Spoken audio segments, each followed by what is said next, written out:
Right now, tensions are heightening across the country on multiple college campuses. These student-led protests are calling for a ceasefire in the Middle East and for their institutions to break ties with any organization funding Israel. Bree Jackson has the latest. From Wisconsin to the nation's capital,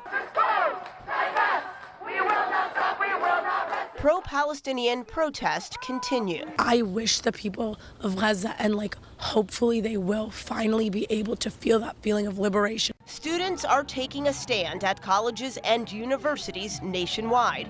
They're calling for a ceasefire in Gaza and for schools to cut financial ties with Israel. We demand divestment. We will not be moved unless by force. On some campuses, police have arrested dozens of demonstrators. At Columbia University, which has become the epicenter of the movement, school officials have turned to suspending students. So many of the students feel like our voices weren't being heard. We'd had protests, we'd had marches, we'd had petitions. The growing calls for action come as $9 billion in aid makes its way to Gaza as part of the $95 billion package Congress passed last week.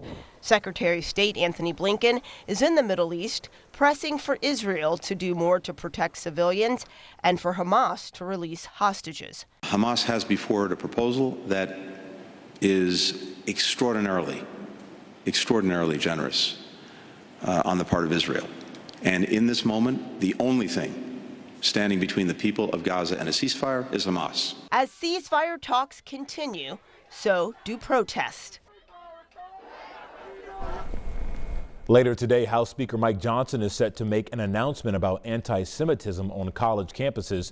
His office says this new effort will include an investigation focused on holding college and university administrators accountable if they fail to keep students safe.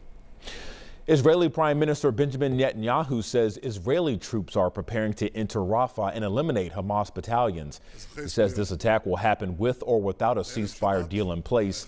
Netanyahu met with the families of hostages beforehand to let them know about the attacks.